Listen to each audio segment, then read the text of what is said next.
Hey guys, Drifter here. Today I've got a super fun video for you where I talk about ancient aliens with OpTic HECZ for a very long time. I was lucky enough to be invited onto his Eavesdrop podcast, and we covered a variety of super fun topics. It's like an hour-and-a-half episode. It's linked down there below in the description. I would seriously encourage you to click the link and check out the entire show. He let me upload this one little section of it that's quite fun, where we just talk about ancient aliens, like the TV show. Are UFOs real? Could they be real? Ghosts, cryptids, paranormal, all sorts of super fun stuff. So sit back, relax, and enjoy two of the best and brightest in the gaming community talking about ancient aliens. What about aliens? Never seen an alien. Believe in them? Absolutely. But aliens, of course, believe in that aliens exist. Our universe is massive. There's more stars than there are grains of sand on the beach. Mm-hmm. There's more planets than there are words for me to describe how many there are. We'd have to go into like pure scientific theoretical numbers. Yeah. There's no way that we're the only life. Impossible. Impossible. But can we reach the other life? Have you heard of the Fermi paradox? No, please tell me. Okay. So let's assume that life can just happen randomly on decent conditions. The universe is so big, some number of stars are going to have planets in a habitable zone. Some number of them are going to have water. Some number of them are going to have the right conditions. So there should be some number of planets with life, right? And our universe is actually pretty old. It's dying right now. We're in like the late stage of the universe. Okay. So there should have been plenty of opportunities in the last 11 billion years to develop intelligent life. And they would have been millions or billions of years ahead of us technologically. We can already basically see into the past with the Hubble telescope. Imagine what they're doing now.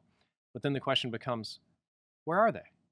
Yeah. Why haven't we seen or heard from anyone or anything? Yeah. And I'm not talking about Cletus, who got abducted by a UFO and has a picture of himself throwing a hubcap really fast in the sky, but like something big. You would think that aliens would be everywhere. It'd be teeming. Any civilization that lives that long would have colonized other worlds, right? But there's nothing. So the paradox is why nothing. Mm-hmm. And then you've got an even scarier theory, which I kind of personally prescribe to, as Hunters in a Dark Forest. Mm-hmm. It was in a book I read. And it's basically, you assume aliens are like Star Trek or Farscape. They're humanoid, and this one's got red hair, and they can talk English. That's probably not it. They're going to be bizarre, weird creatures that don't make any sense. Mm-hmm. Some number like of an octopus. Yes, or weirder. Sensory organs that we might not even be able to imagine at the moment because their evolution is totally divergent and unique. They might not have eyes. They might feel electricity. They might communicate psychically. They might be microorganisms that coalesce into a brain briefly to make a decision and then spread apart. All sorts of weird stuff you could have. They're going to be radically different from us. Mm-hmm. So different, in fact, that communication might be very impossible. Have you ever explained yourself to a cockroach? No. How would you explain the concept of funding your business to a roach that has no concept of any of that? Fuck. So and that's a simple example. We might not be roaches to the aliens. Yeah. But the difference could be so vast that communication could be nearly impossible. But there will inevitably be competition between species. So any sufficiently advanced civilization would want to wipe out any other sufficiently advanced civilization so that there is no other competition, because there may not be any cooperation, and competition could be deadly. So the theory suggests that any sufficiently advanced civilization is probably hunting. They're expanding, and they're going to destroy anything that they find as soon as they find it, and they'll do it before we can do anything. Because if they're traveling faster than the speed of light, all they got to do is slam a rock or a ship into Earth at the speed of light, and it is donezo. We literally wouldn't even be able to see it coming because it would be faster than the speed of light. Nothing could detect it, just be gone instantly. So that's a very scary one. And perhaps even scarier than that is the speed of light could be absolute. We can't travel the galaxy because of the speed of light. Even right now, if we had a ship that goes the same speed of light, the universe is expanding so fast and the stars are so far away, it'd take millions of years to get to them. At a certain point in the future, we won't be able to travel with them at all because the space is going to be expanding faster than the speed of light. So what that you're could saying, be a hard limit.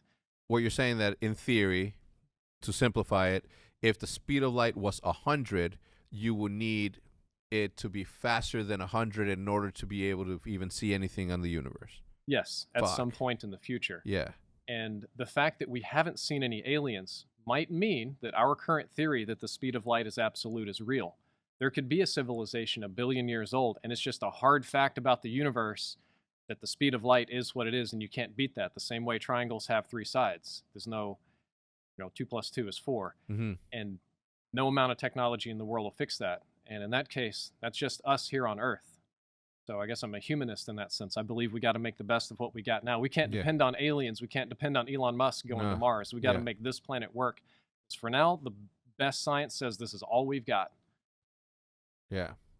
There's just wishful thinking. Anything else that we have out there? Very wishful.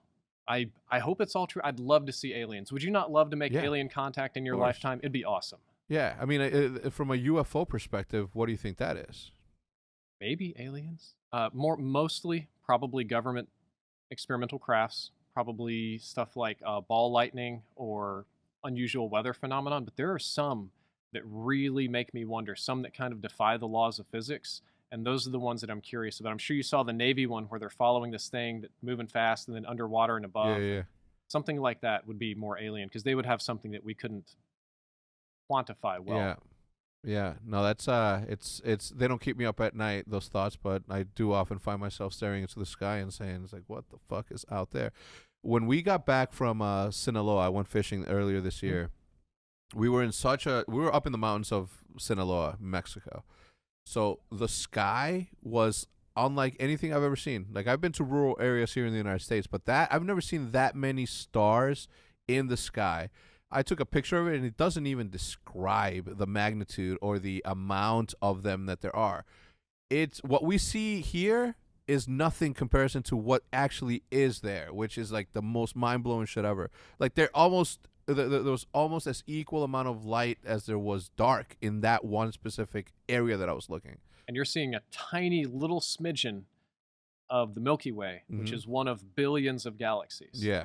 Which is, like I said, we don't have the numbers our brains aren't made to understand things that big. Yeah. And if you think about it, right, if we can identify the probability of life like it happened on Earth at 1 billion, and if there's a billion, then obviously there's a bunch of them that it can happen. It's a probability, a mathematical almost certainty that it did happen. I'm in total agreement with you. Now, where are they? Will we say hello to them anytime soon?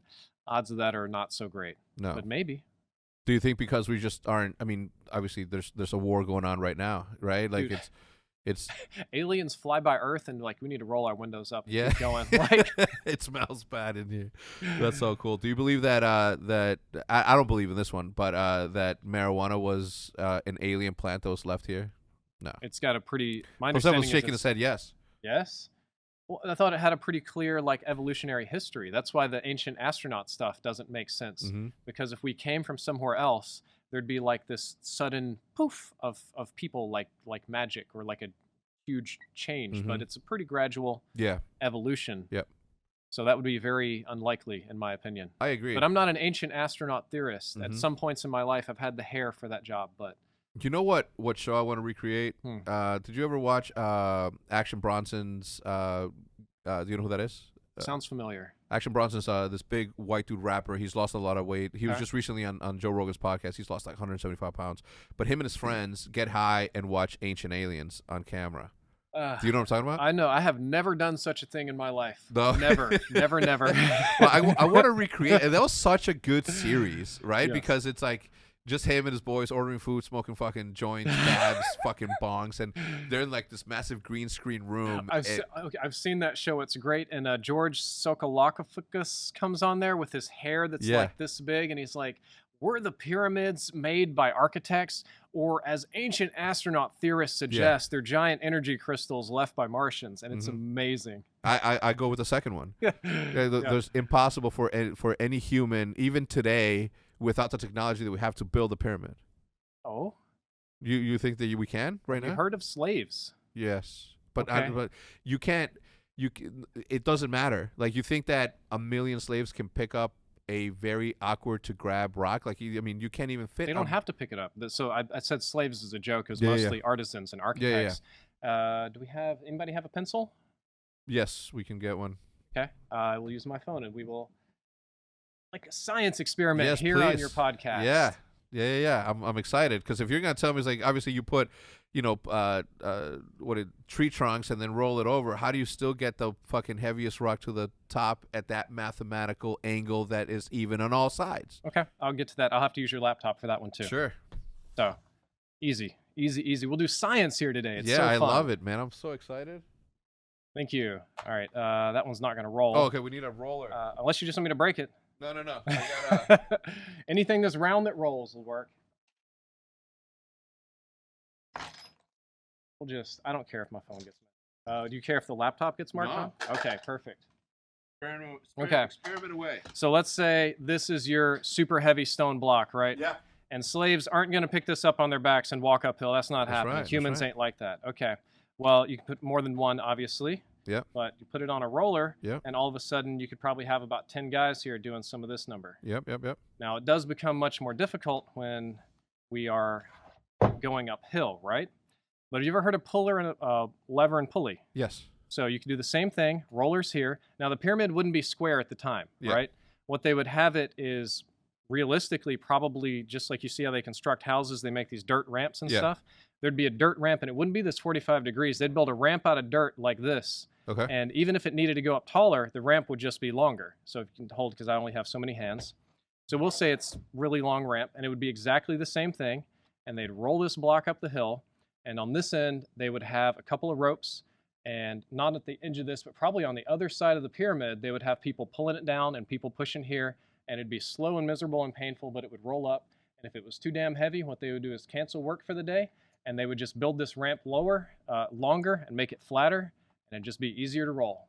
They'd do that all day. And just around the pyramid, around the pyramid, around the pyramid. So the pyramid wouldn't have been rocks on rocks. It probably would have looked like a giant dirt mound until it was almost completely finished. Holy fuck. And then what? Just grab a million shovels, brooms and shovels and clean that off? That's actually not a bad idea. I think that's much more reasonable than alien technology. Okay, explain the mathematical accuracy of it. Of what? The pyramids. Or do you think ancient people were stupid? Do you think we changed that much in 2,000 years? I think that the technology and the knowledge of that sort of stuff, like the pyramids in Mexico that are like so perfectly cut that fit together so perfectly well. Like, where do they even get that sort of tools to do that? You can find evidence of the tools usually by the sites. Like, and has that been found? Yes. What are you watching that I'm not watching? Ancient Aliens Debunked. Okay. Really? Is that what it is? It's like a 3-hour YouTube video, okay. And it's exactly what you're talking about. Okay. They're like, how did the ancient Mayans cut stones this perfectly? And it's like a British guy, and he's like, well, actually, 10 miles away, we found evidence in this archaeological village and this stone tablet that explains how they built this cutting tool and this thing, and you can even see the stones where they used to like experiment with and stuff, and it's interesting. But it's impressive, though, because they did this, no computers, no technology, no machinery, no nothing. It was people over thousands of years learning things very slowly. The Egyptians got close to the proper value of pi, which is impressive. And learning, all the pyramids are designed around astrology, where the stars and sun and moon and equinoxes are. These are like 100, 200, 3,000 year projects. These are things that these were like the pinnacle of their civilizations for a super long time. And we are not any more evolved or smarter or better than people maybe up to 10,000 years ago. Human beings is basically the same. Yeah.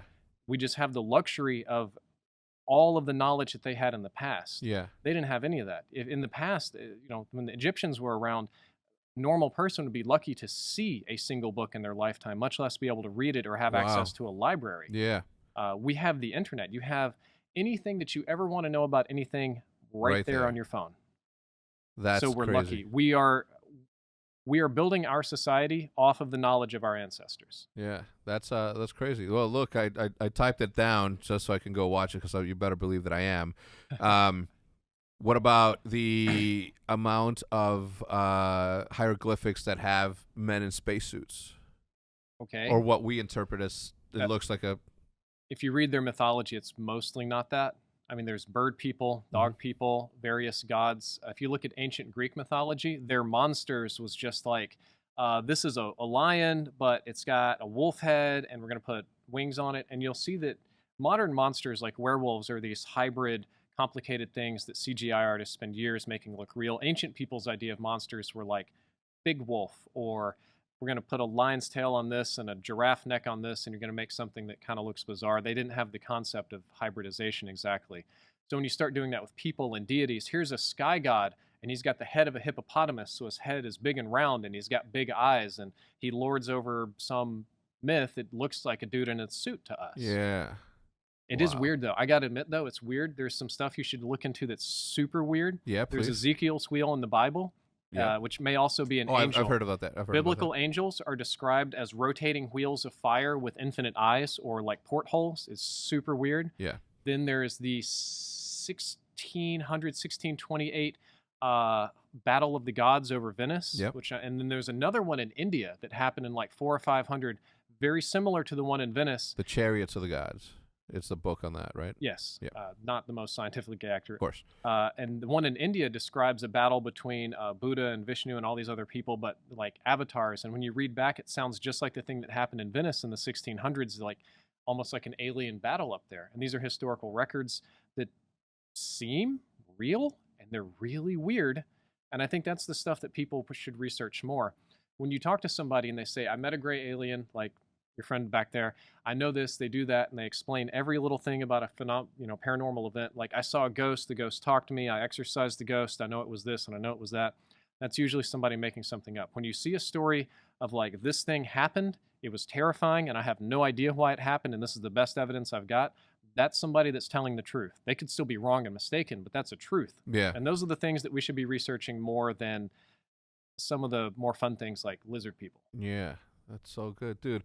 I can sit here and talk to you for at least 3 more hours just on different topics, but more specifically this one. Okay. But I don't want to waste your day. Well, that's all for this little preview. Again, if you wanted to see more, you can click the link down there in the description. There's a whole bunch of it. I hope you enjoyed this particular section. It was my favorite section of the show. And if you did, let me know down there in the comments, and maybe we'll do something like this in the future. Drifter out.